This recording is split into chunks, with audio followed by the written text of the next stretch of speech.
بسم اللہ الرحمن الرحیم نحمده ونصلی علی رسولہ الکریم اما بعد فاعوذ باللہ من الشیطان الرجیم بسم اللہ الرحمن الرحیم۔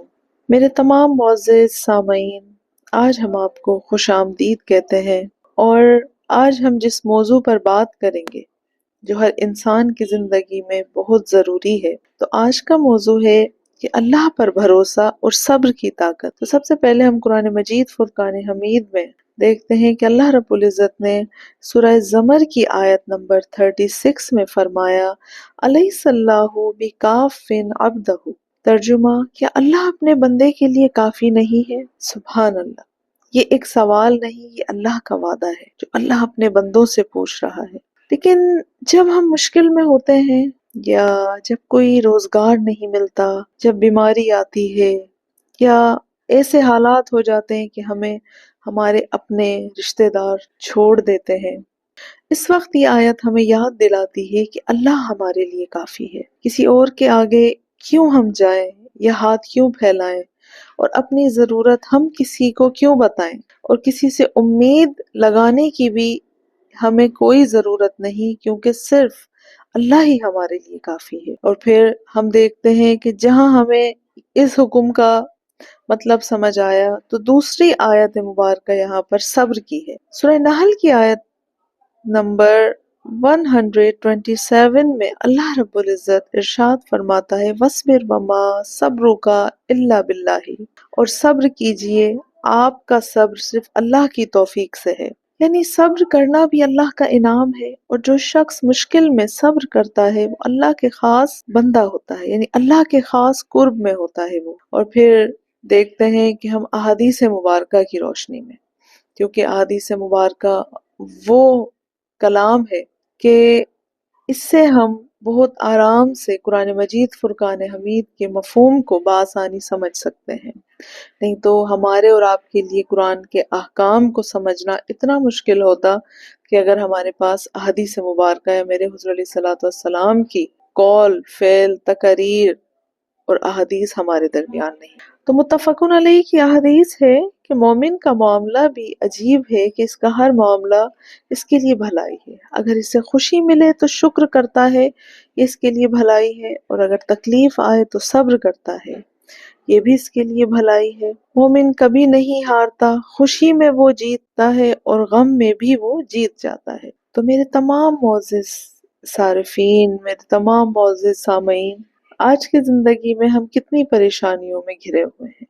اگرچہ ہم آج کے حالات دیکھتے ہیں کہ بے روزگاری کا بڑھ جانا، گھریلو مسائل کا ہونا، ناچاکیاں ہونا، پھر مہنگائی کا ہو جانا، صحت کی پریشانیاں وہ الگ ہیں، لیکن یاد رکھیں اللہ تعالیٰ نے قرآن میں فرمایا فَإِنَّ مَعَ الْعُسْرِ يُسْرًا، سورہ الم نشرہ میں ہے یہ، اور بے شک ہر مشکل کے ساتھ آسانی ہے۔ اور ایک مرتبہ نہیں، اس الفاظ کو 2 مرتبہ، اِنَّ مَعَ الْعُسْرِ يُسْرًا فَإِنَّ مَعَ الْعُسْرِ يُسْرًا، تو بے شک ہر مشکل کے ساتھ آسانی ہے، اور بالکل ہر مشکل کے ساتھ آسانی ہے۔ تو آج سے ہم یہ عزم کرتے ہیں کہ سب سے پہلے ہمیں اپنی اصلاح بھی خود کرنی ہو۔ ہمارے پاس قرآن مجید فرقان حمید ہے، ہمارے پاس حضور علیہ الصلوۃ والسلام کی حدیث مبارکہ ہے، ہمارے پاس تمام تر ایسے ذریعے موجود ہیں کہ جس سے ہم اللہ کے احکام کو پورا کر سکتے ہیں۔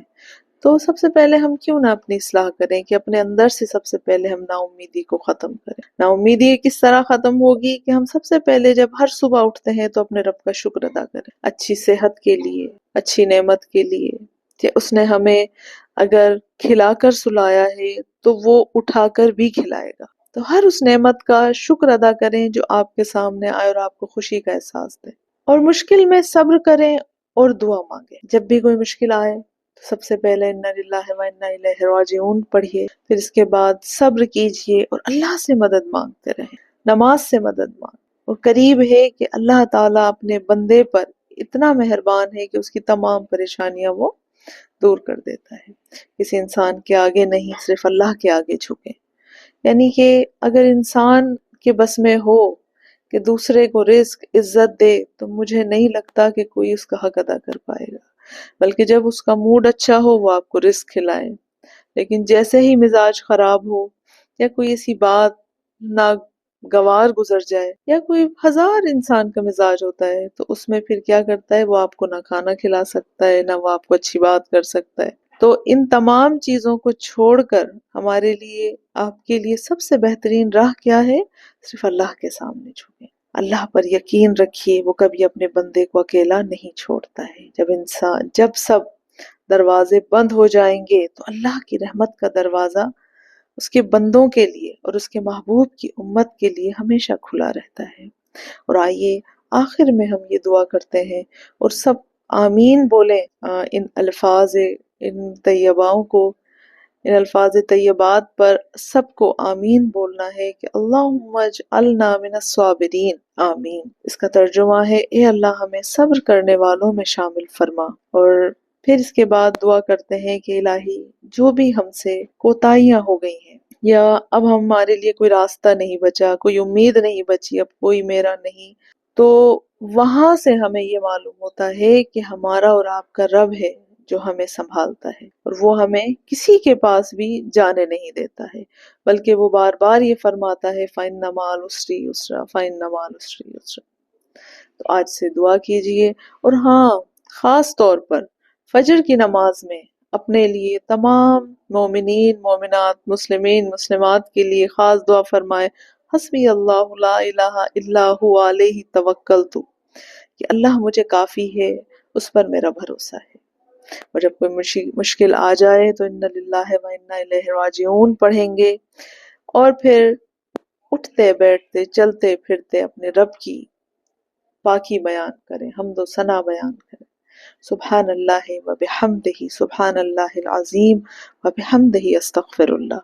اور اللہ تعالیٰ سے دعا ہے کہ آج جو ہم نے آپ کے سامنے پیش کیا، اس پر ہمیں اور آپ کو، ہم سب کو عمل کرنے کی توفیق عطا فرمائے، آمین، بجاہ النبی الامین، وآخر دعوانا ان الحمد للہ رب العالمین۔